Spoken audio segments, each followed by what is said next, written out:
तो कक्षा 10 के यूपी बोर्ड पाठ्यक्रम के अनुसार हम लोगों का अगला अध्याय आता है धातु तथा अधातु। ये आपका अध्याय नंबर 3 माना जाएगा आपके पाठ्यक्रम के अनुसार। इसमें हम लोगों को धातु अधातु के बारे में पढ़ना है, उनके गुणधर्मों के बारे में पढ़ना है। तो इन धातुओं अधातुओं का टर्म जो हम लोग स्टार्ट करते हैं, इसमें ये बताया जाता है कि जो हम चार्ट या सारणी तैयार करते हैं, जिसे हम आवर्त सारणी कहते हैं या तत्वों की सारणी करते हैं, तो वैज्ञानिकों के अनुसार अलग अलग तत्वों की खोज की गई थी।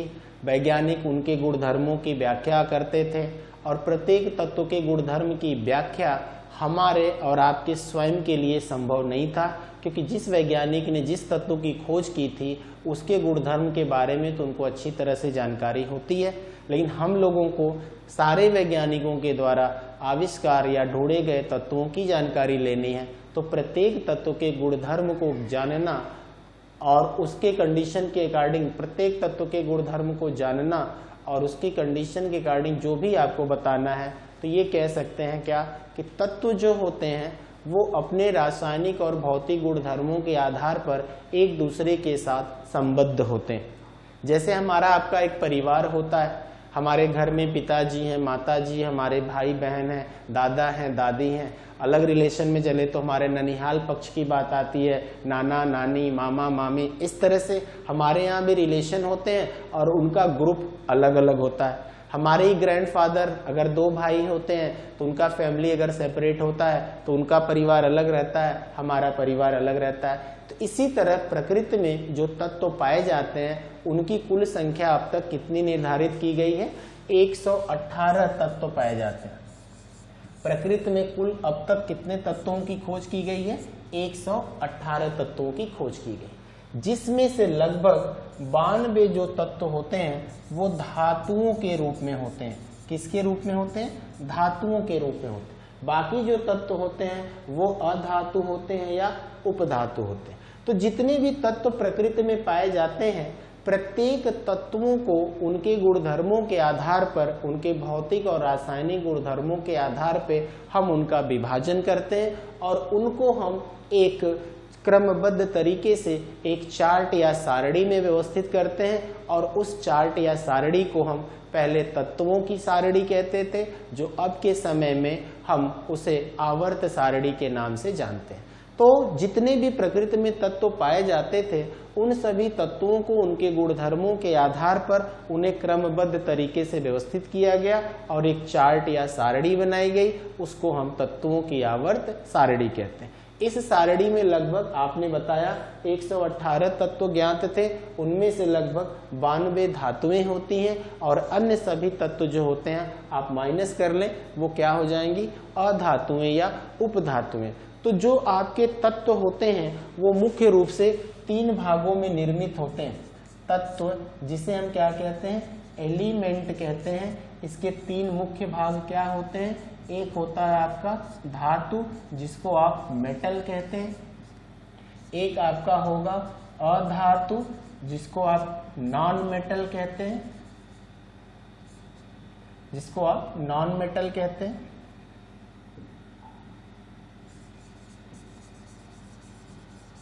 और एक तीसरा होता है उपधातु, जिसे हम मेटलॉइड कहते हैं। क्या कहते हैं? मेटलॉइड। इस प्रकार जो आपका मुख्य तत्व होता है वो 3 वर्गों में विभाजित होता है, धातु, अधातु और उपधातु। इस अध्याय में भी हम लोगों को धातु, अधातु और उपधातु के बारे में पढ़ना है और उनके रासायनिक भौतिक गुणधर्मों के बारे में पढ़ना है। तो सबसे पहला काम हम प्रारंभ करते हैं कि ये जो तत्व में धातु आता है, तो धातु से हम प्रारंभ करते हैं, धातु के बारे में। तो अब ये शब्द जो आपने प्रारंभ किया, जिसे आपने क्या बताया? धातु या मेटल कहा। तो इसके कुछ उदाहरण जो हमें आपको पता है वो क्या है? धातुओं के बारे में जैसे अभी शुरुआत करें, iron, zinc, chromium, cobalt, manganese, copper, ऐसे सिल्वर, प्लेटिनम, गोल्ड, जिसको हम एयू कहते हैं, इस तरह से आदि, ये सभी प्रकृति में पाए जाने वाली धातुएं। इसके अतिरिक्त कुछ और भी धातुएं हम इसमें जोड़ सकते हैं, जैसे सोडियम है, मैग्नीशियम है, कैल्शियम, पोटेशियम है। इस तरह से बहुत सारी धातुएं होती हैं जो आपकी प्रकृति में पाई जाती हैं। तो इन धातुओं के टर्म में इसको बताया जाता है कि इनके गुणधर्म के आधार पे क्या बता सकते हैं। धातुओं में सबसे अधिक क्या होता है, तन्यता का गुण होता है, तन्यता, जिसका मतलब है हम धातुओं को लंबे लंबे तारों में खींच सकते हैं। धातुओं में क्या होता है, चमक भी होता है, यानी जिसे हम धात्विक चमक कहते हैं। जैसे गोल्ड, सिल्वर होता है, हम लोग रिंग वगैरह या बहुत सारे ऑर्नामेंट्स पहनते हैं, तो ये सभी क्या होते हैं, चमकते हैं, क्योंकि ये प्रकाश का अवशोषण करते हैं। तो इसमें से कुछ धातुएं जैसे हमने दिखाया, तांबा है, स्टील है, या इस तरह से आपका आयरन है। तो बहुत सारे हम ऑर्नामेंट्स अपनी डेली लाइफ में जो यूज करते हैं, उसको आभूषण बनाते हैं, वो मुख्य रूप से धातुओं के होते हैं। उसमें मुख्य धातुएं क्या क्या होती हैं, गोल्ड होता है, प्लेटिनम होता है, सिल्वर होता है, और कुछ हद तक हम कॉपर का भी मेटल यानी ऑर्नामेंट यूज करते हैं। इनके अतिरिक्त और भी बहुत सारे धातुओं के गुणधर्म हैं, जैसे समस्त विद्युत उपकरण।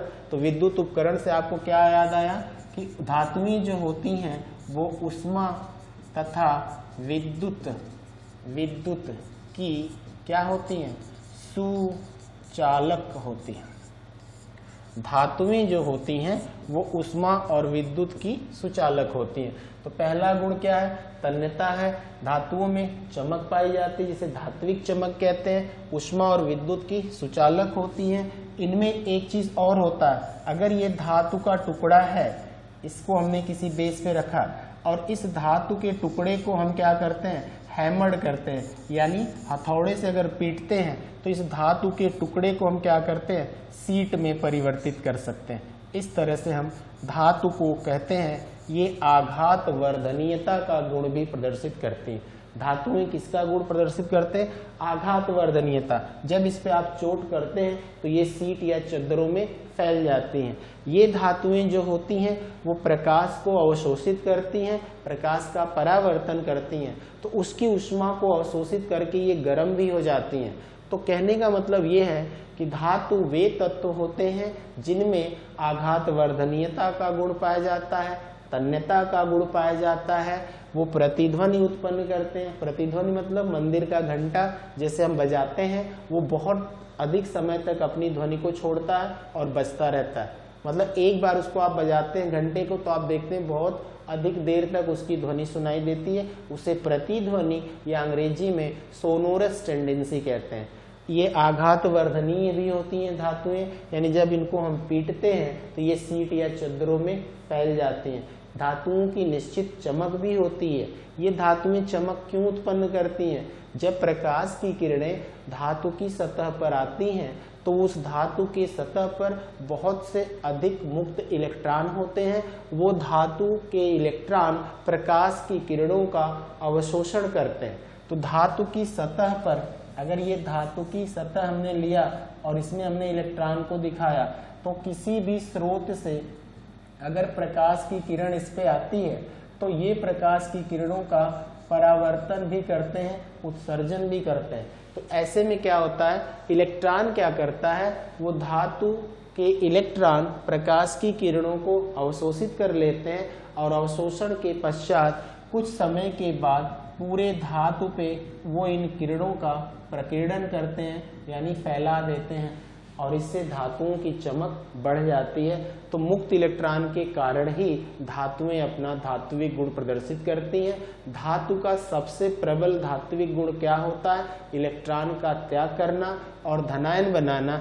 तो जो धातुएं होती हैं उनको हम यम से व्यक्त करते हैं। यम मतलब क्या होता है, ये इनका प्रतीक होता है, यानी मेटल वर्ड जो होता है उसके यम शब्द को हम लेते हैं। और ये धातुएं क्या करती हैं, अभी हमने आपको बताया, ये धातुएं इलेक्ट्रॉन का त्याग करती हैं और धातु धनायन बनाती हैं। इसको बोलते हैं धनायन। और ये सबसे बड़ा धात्विक गुण होता है, धात्विक गुण कहते हैं इसको। धातुओं का सबसे प्रबल धात्विक गुण क्या होता है, धातुएं इलेक्ट्रॉन का त्याग करती हैं और धनायन बनाती हैं। और ये एक ही लाइन में आप स्पष्ट कर लीजिए, इसी मुक्त इलेक्ट्रॉन के चलते ही धातुएं अपने समस्त धात्विक गुण प्रदर्शित करती हैं। जैसे धातुओं की जो चमक होती है इस मुक्त इलेक्ट्रॉन की वजह से होती है, वो प्रकाश की किरणों को अवशोषित करता है। धातुएं उष्मा तथा विद्युत की सुचालक होती हैं, इन्हीं मुक्त इलेक्ट्रॉन की वजह से धातुएं जो हैं वो उष्मा और विद्युत का सुचालक का कार्य करती हैं। धातुओं में आघात वर्धनीयता का गुण होता है, यानी धातुओं को जब हम पीटते हैं तो वो सीट या चद्दरों में फैल जाती हैं। धातुएं प्रतिध्वनि उत्पन्न करती हैं। धातुओं में एक निश्चित चमक और तन्यता का भी गुण पाया जाता है। इस प्रकार से इन सभी लक्षणों को जो भी तत्व मानते हैं उन सभी तत्वों को हम धातु कहते हैं, और जो इनको नहीं मानते हैं उनको हम अधातुएं कहते हैं। तो ये रहा धातु और सामान्य धातुओं के लक्षण। इसके अतिरिक्त हम लोग सिलेबस में अब आगे बढ़ते हैं और अध्ययन करते हैं। आपका जनरल इंट्रोडक्शन है क्या? मैंने आपको बताया था कि प्रकृति में अब तक कुल 118 तत्वों का अध्ययन किया है। इन सभी तत्वों में उनके गुणों के आधार पर अलग अलग समूहों में रखा जाता है। जैसा मैंने अभी थोड़ा सा आवर्त सारणी के बारे में आपको बताया। इनमें से मुख्य तत्व जो होते हैं वो धातु के रूप में होते हैं, अधातु के रूप में पाए जाते हैं। इनमें से कुछ मात्रा में उपधातुएं भी होती हैं, जैसा मैंने आपको बताया। तो ये धातु और उपधातु हैं और ये अधातु हैं। पूरे आवर्त सारणी के तत्वों को अक्रिय गैसों को छोड़कर इन्हीं 3 नामों से जाना जाता है, जिन्हें हम धातु कहते हैं, उपधातु कहते हैं, अधातु कहते हैं। उसके बाद का टर्म आपका आता है वे तत्व जो ऊष्मा तथा विद्युत का चालन करते हैं। ये आपका पहला पॉइंट मैंने समझाया था, अर्थात सुचालक होते हैं। ये यहां तक अगर हम इसको पहला पॉइंट मान लें। दूसरा क्या है? आघात वर्ध यानी मैलिएबल कैरेक्टर दिखाते हैं, पीटने पर फैल जाते हैं, तथा तन्य होते हैं। ये आपका तीसरा पॉइंट हो गया, धातु कहलाते हैं। चौथा पॉइंट यहाँ पर देखिए, धातुएं चमकदार होती हैं, कठोर होती हैं, प्रबल होती हैं और धात्विक होती हैं। धात्विक को अंग्रेजी में हम क्या कहते हैं? Sonorous tendency. ये धात्विक क्या है? यानी जब इनको हम हैमर्ड करते हैं तो ये प्रतिध्वनि उत्पन्न करती हैं। जैसे आप लोग ने देखा होगा, मंदिर का घंटा है या स्कूल का घंटा जो लगता है, बेल लगता है, तो जब आपने एक बार उसको हैमर्ड कर दिया यानी दे दिया तो उसका साउंड लॉन्ग टाइम तक सुनाई देता है। जैसे मंदिर के घंटे को जब हम एक बार बजाते हैं तो वो देखिए कई सेकेंड तक उसका साउंड धीरे धीरे धीरे धीरे समाप्त होता है। तो उसी प्रक्रिया को हम कहते हैं धात्विक या सोनोरस टेंडेंसी। तो धातुएं क्या होती हैं? वे तत्व जो ऊष्मा तथा विद्युत का चालन करते हैं, यानी सुचालक की प्रकृति दिखाते हैं, आघात वर्धनीयता का गुण दिखाते हैं, तन्यता का गुण दिखाते हैं, उन्हें धातुएं कहते हैं। ये धातुएं चमकदार भी होती हैं, कठोर भी होती हैं, प्रबल होती हैं और धात्विक गुण प्रदर्शित करती हैं। इस प्रकार ये धातु की परिभाषा है और इसमें ही धातुओं के लक्षण भी प्रदर्शित कर दिए गए हैं। जैसे उदाहरण के तौर पर आपने देखा, लोहा जिसे Fe से डिनोट करते हैं, एल्यूमिनियम Al है, तांबा, चांदी, जिंक, सोडियम, ये सब किसके उदाहरण हैं? धातुओं के। तो मैंने आपको बताया कि प्रकृति में कुल 118 तत्वों में लगभग अधिक मात्रा में क्या पाई जाती हैं? धातुएं होती हैं। और एक साल टर्म में आपने सुना भी था कि लगभग 92 यानी 92 जो कुल तत्व हैं आवर्त सारणी में, उनमें से धातुएं होती हैं 92, और बाकी अधातुएं भी होती हैं और उपधातुएं भी होती हैं।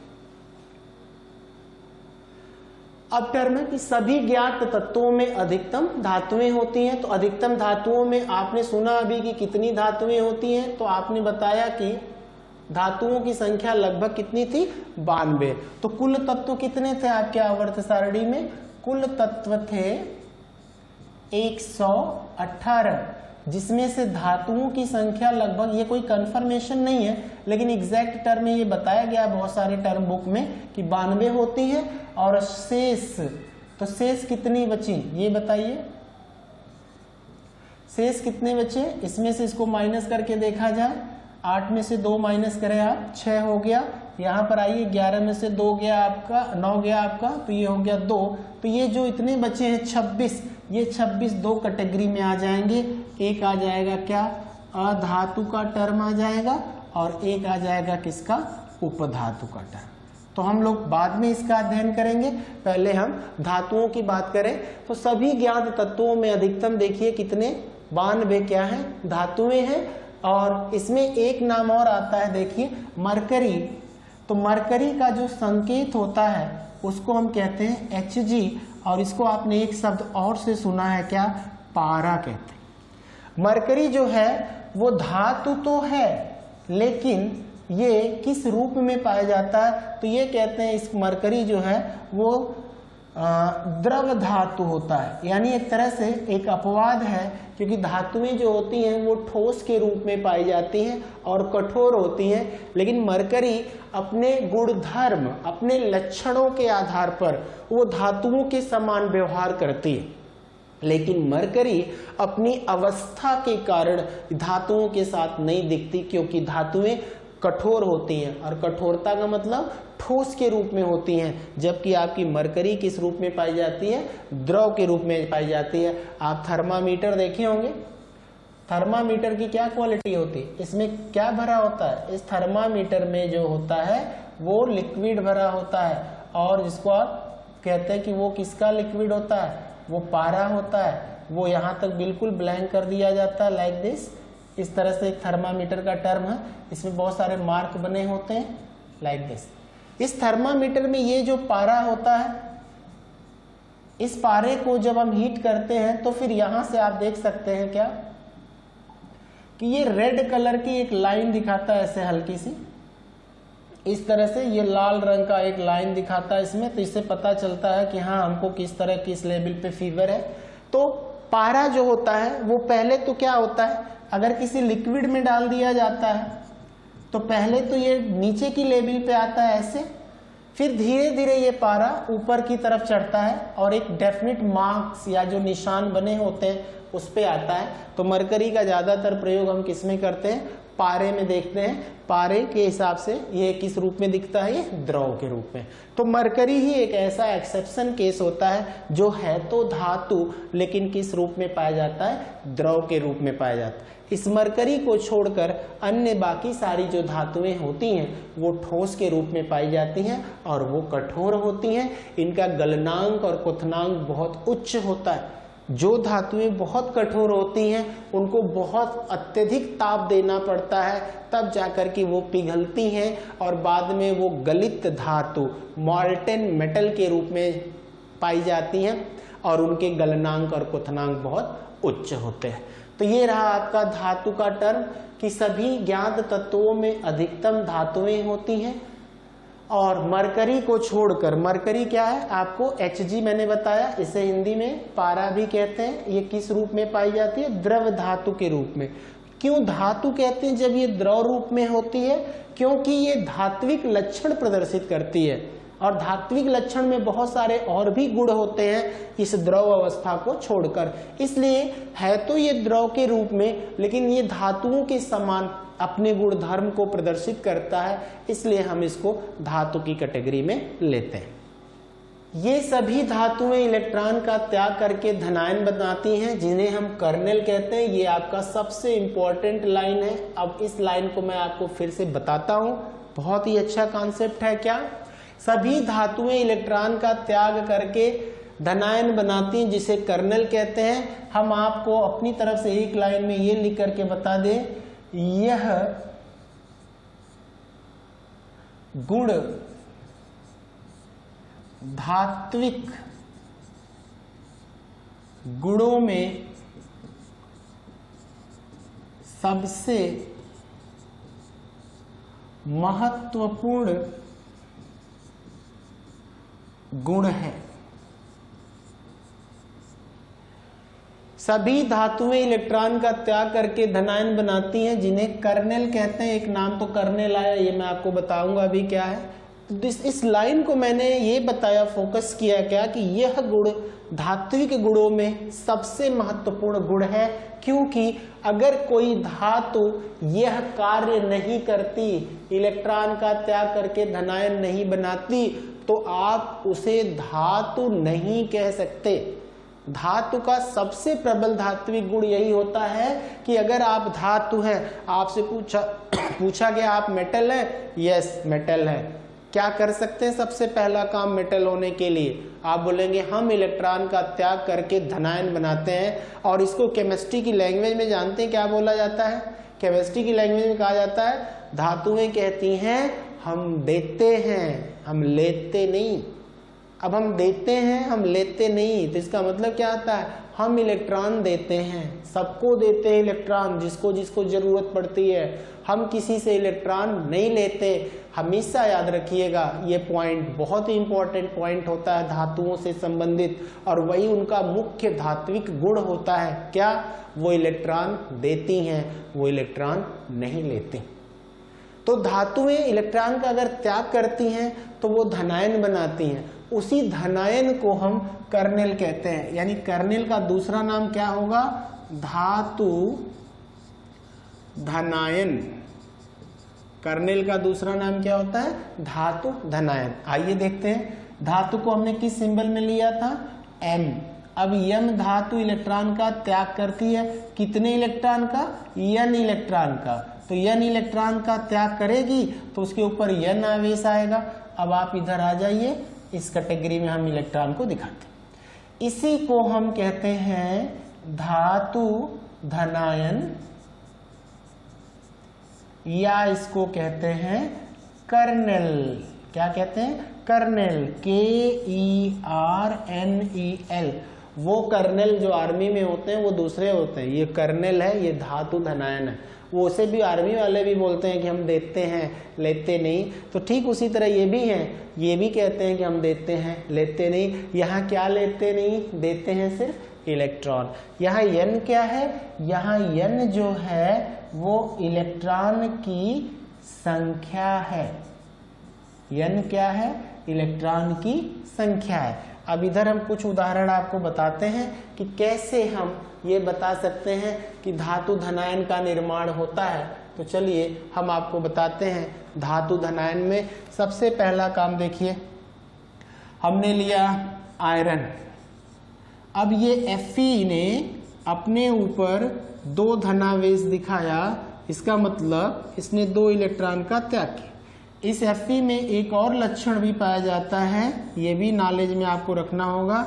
ये 3 भी इलेक्ट्रॉन का त्याग कर सकता है और इसके ऊपर 3 धनावेश आ सकता है। जिंक को ले लीजिए, वो जिंक 2 इलेक्ट्रॉन का त्याग करता है तो इसके ऊपर 2 धनावेश आता है। कॉपर है, वो 1 इलेक्ट्रॉन का भी त्याग करता है अपने लक्षणों की वजह से, और वो 2 इलेक्ट्रॉन का भी त्याग कर सकता है अपने लक्षणों की वजह से। ये हम लोग आगे और क्लियर करेंगे। तो कहने का मतलब क्या है, जितनी भी धातुएं होती हैं वो इस कॉन्सेप्ट को देखिए फॉलो करती हैं। क्या? वो जब तक इलेक्ट्रॉन का त्याग करके धातु धनायन या कर्नेल नहीं बना लेती, हम उन्हें धातुएं नहीं कह सकते। तो ये पॉइंट अब आपका क्लियर होना चाहिए कि ये सभी धातुएं इलेक्ट्रॉन का त्याग करती हैं और धनायन बनाती हैं, और इन सभी धनायन को हम क्या कहते हैं?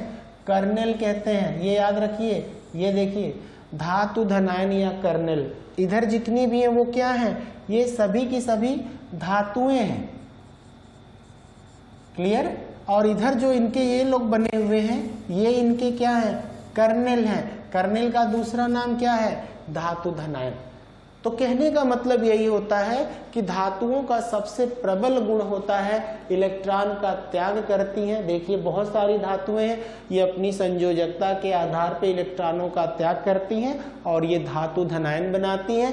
धातु धनायन को याद रखिएगा क्या कहते हैं? कर्नेल कहते हैं। और इस पॉइंट को भी याद रखिएगा, इस गुण को धात्विक गुणों में सबसे महत्वपूर्ण गुण माना जाता है, क्योंकि यही गुण धातुओं को अन्य तत्वों से सबसे भिन्न करता है, सबसे अलग बनाता है। और धातुओं में जो भी चीजें हैं, उष्मा का और विद्युत का, सुचालक का गुण जब तक धनायन नहीं बनाएंगे आप नहीं प्रदर्शित कर सकते। धातुओं की अपनी एक निश्चित चमक होती है, यानी इसको कहते हैं लस्टर यानी शाइन, ये भी इलेक्ट्रॉन की वजह से होते हैं। धातुओं के जितने भी धात्विक गुण पाए जाते हैं सबके सब इन सभी त्यागे गए इलेक्ट्रॉनों की वजह से होते हैं।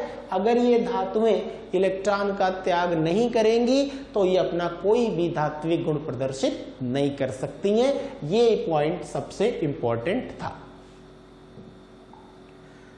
इसके बाद आता है कि जैसे मैंने अभी आपको बताया कि ये धातु है जिसे यम से व्यक्त करते हैं। यहाँ पर देखिए ये यन आवेश, यन इलेक्ट्रॉन, तो यन मैंने अभी आपको बता दिया क्या होता है। तो आपने कहा यन जो होता है वो इलेक्ट्रॉनों की संख्या होती है। तो मैं यहाँ पर फिर से लिखता हूँ, जैसे यन क्या है, वो नंबर ऑफ इलेक्ट्रॉन होता है, जिसको आप कह रहे हो हिंदी में क्या, इलेक्ट्रॉनों की संख्या, इलेक्ट्रॉनों की संख्या। अर्थात आप कह सकते हो कि n का जो मान होता है वो 1 2 3 4 ऐसे कर करके हम 7 तक दिखाएंगे। आगे का टर्म आपको पढ़ाना है। जैसे आपके सोडियम धातु के ऊपर 1 धनावेश दिखे, मैग्नीशियम के ऊपर देखिए 2 धनावेश दिखा, आपके एल्युमिनियम के ऊपर देखिए 3 धनावेश दिखा। इसी तरह बहुत सारे केसेस हैं। पोटेशियम पे 1 धनावेश है, कैल्शियम पे देखिए 2 धनावेश है, इसी तरह आपके आयरन पे देखिए 3 धनावेश है। तो हर धातु अलग अलग संख्या में इलेक्ट्रॉनों का त्याग करते हैं, क्योंकि हर धातु के बाह्य कोश में इलेक्ट्रॉनों की संख्या अलग अलग होती है। सोडियम था तो सोडियम के बाहरी कक्षा में देखिए 1 इलेक्ट्रॉन होता है। मैग्नीशियम है तो मैग्नीशियम के बाहरी कक्षा में देखिए 2 इलेक्ट्रॉन होता है। एल्यूमिनियम है तो इसके बाहरी कक्षा में 3 इलेक्ट्रॉन होता है। अब हमने कहा कि सोडियम के ऊपर 3 धनावेश दिखा दिया, तो इसका मतलब ये क्या है, ये गलत हो जाएगा ना। क्यों गलत हो गया? अरे भाई सोडियम के वैलेंस सेल में अगर 1 ही इलेक्ट्रॉन है बाहरी कक्षा में, तो वो सिर्फ 1 ही इलेक्ट्रॉन का त्याग करेगा, उसके ऊपर 1 धनावेश आएगा। तो ऐसे कोई सूत्र या आयन लिख दिया जाए तो हम अपनी मर्जी से कुछ भी लिख दें, जरूरी नहीं कि वो सही होगा, क्योंकि मैंने आपको हर क्लास में ये बताया है कि कोई भी तत्व हो, कोई भी अणु हो, कोई भी आयन हो, किसी भी प्रकार का रासायनिक सूत्र दिया गया होता है वो संयोजकता के आधार पे बनता है। अगर संयोजकता का गुण तत्व यौगिक या आयन या अणु या धातु में नहीं है तो वो कभी भी किसी भी सूत्र की स्थापना नहीं कर सकता। तो अगर सोडियम के ऊपर हम 3 धनावेश दिखाते हैं तो इसका मतलब है कि हमें पूर्ण रूप से किसी चीज का ज्ञान नहीं है। जब सोडियम के बाहरी कक्षा में 1 इलेक्ट्रॉन होता है तो वो 3 धनावेश कैसे रख सकता है? आपके ऊपर जो भी धनावेश आता है वो इलेक्ट्रॉन त्यागने के पश्चात आता है। तो आप ठीक है n इलेक्ट्रॉन दिखा रहे हैं तो n का मतलब 1 2 3 4 कुछ भी हो सकता है। तो जिस धातु की जितनी क्षमता होगी इलेक्ट्रॉन त्यागने की वो उतने ही इलेक्ट्रॉन का त्याग करेगा और हम उसके ऊपर उतने ही आवेश दिखा सकते हैं। जैसे सोडियम पे 1 धनावेश है, क्यों है? इसके बाहरी कक्षा में 1 इलेक्ट्रॉन है। मैग्नीशियम पे 2 धनावेश है, इसके बाहरी कक्षा में 2 इलेक्ट्रॉन था। एल्युमिनियम के पर 3 धनावेश है तो इसकी बाहरी कक्षा में 3 इलेक्ट्रॉन है, यानी वो उसकी धनात्मक संयोजकता कहलाती है। तो किसी भी धातु पे कितना आवेश आ सकता है? धनावेश। ऋणावेश तो कभी आ नहीं सकता, कभी भी नहीं, नेवर पॉसिबल। धातुएं हमेशा धनायन बनाती हैं। मैंने आपको बताया कि धातु कहती है हम देते हैं, हम लेते नहीं। इलेक्ट्रॉन लेने का काम धातुओं का नहीं है। आगे आने वाले टर्म अधातुओं का है, नॉन मेटल्स का होता है। मेटल हमेशा इलेक्ट्रॉन देते हैं और नॉन मेटल्स हमेशा इलेक्ट्रॉन लेते हैं, यानी धातुएं इलेक्ट्रॉनों का त्याग करती हैं और अधातुएं हमेशा इलेक्ट्रॉन ग्रहण करती हैं। जैसे एक छोटा सा उदाहरण आपको पता है, पहले से समीकरण वाला टॉपिक आप पढ़ चुके हो। NaCl देख लीजिए। इस NaCl में सोडियम के बाहरी कक्षा में कितने इलेक्ट्रॉन होते हैं? 1 इलेक्ट्रॉन होता है, ये मैंने दिखाया। अब क्लोरीन के बाहरी कक्षा में कितने इलेक्ट्रॉन होते हैं? 7 इलेक्ट्रॉन होते हैं, ये मैंने आपको दिखाया। तो अगर क्लोरीन के बाहरी कक्षा में 7 इलेक्ट्रॉन होते हैं तो सोडियम 1 इलेक्ट्रॉन अगर क्लोरीन को देता है तो 1 इलेक्ट्रॉन देने की वजह से सोडियम पे एक पॉजिटिव चार्ज आता है, 1 इलेक्ट्रॉन लेने की वजह से क्लोरीन पे एक निगेटिव चार्ज आता है। इलेक्ट्रॉन देने का काम किसने किया? सोडियम ने। तो सोडियम क्या है? सोडियम आपका धातु है। इलेक्ट्रॉन ले कौन रहा है? क्लोरीन ले रहा है, इसलिए क्लोरीन आपका क्या है? अधातु है। तो इस प्रकार हम कह सकते हैं कि धातुएं इलेक्ट्रॉन हमेशा त्यागती हैं और अधातुएं इलेक्ट्रॉन ग्रहण करती हैं। धातुएं इलेक्ट्रॉन का त्याग करने के बाद क्या बनाती हैं? धनायन बनाती हैं। और ये क्या बनाती हैं? ऋणायन बनाती हैं। इससे कंफर्म होता है कि धातुएं धनायन बनाती हैं और अधातुएं ऋणायन बनाती हैं। तो धातुओं के द्वारा इलेक्ट्रॉनों का त्याग होता है। 1 2 3 4 5 कितने भी इलेक्ट्रॉनों का त्याग हो सकता है। जो धातु की संयोजकता होती है, जो उनके बाहरी कक्षा में इलेक्ट्रॉनों की संख्या होती है, उसके आधार पर ही धातुएं इलेक्ट्रॉनों का त्याग करती हैं और क्या बनाती हैं? धनायन। और उस धनायन का दूसरा नाम भी क्या है? कर्नेल होता है। अगले टर्म को देखते हैं। यहां पर आपने बता दिया ये n क्या है, तो मैंने पहले ही कॉन्सेप्ट क्लियर कर दिया। n आपके इलेक्ट्रॉनों की संख्या होती है। सोडियम है, उसने 1 इलेक्ट्रॉन का त्याग किया है। मैग्नीशियम है, उसने 2 इलेक्ट्रॉन का त्याग किया है। तो इसलिए सोडियम के ऊपर 1 धनावेश, मैग्नीशियम के ऊपर 2 धनावेश। अगले केस में यहीं पर आपको पता होगा, अगर एल्युमिनियम है वो 3 इलेक्ट्रॉन का त्याग करेगा तो उसके ऊपर 3 धनावेश होगा। तो इसी में हम आगे बढ़ा दें कि ये आपका एल्युमिनियम था, इसने 3 इलेक्ट्रॉन का त्याग किया एल्युमिनियम ने, तो इसके ऊपर 3 आ गया क्या? धनावेश। और ये कितने इलेक्ट्रॉन का त्याग किया? 3, तो एल्युमिनियम के ऊपर 3 धनावेश। तो यही है आपके धातु के द्वारा इलेक्ट्रॉनों का त्याग करना और धनायन बनाना। और इन सभी धनायन को क्या बोल रहे हैं? इन्हीं सभी धनायन को एक नाम दिया जाता है कर्नेल, या क्या कहते हैं? धनायन। तो किसी भी धातु के द्वारा कितना इलेक्ट्रॉन त्याग किया जा सकता है, ये उसकी संयोजकता पर निर्भर करता है। इलेक्ट्रॉनों की संख्या 1 2 3 कुछ भी हो सकती है। जितना आपके ऊपर धनावेश इधर दिखेगा वही आपके n का मान होगा, यानी इलेक्ट्रॉनों की संख्या होती है। यहाँ एल्युमिनियम का देखिए एग्जाम्पल आ गया। एल्युमिनियम ने 3 इलेक्ट्रॉन का त्याग किया, इसलिए इसके ऊपर 3 है। तो कोई भी धातु जितने इलेक्ट्रॉनों का त्याग करेगी उसके ऊपर उतने धनावेश आएंगे, और इसी के हम धातु धनायन कहते हैं या कर्नेल के नाम से जानते हैं।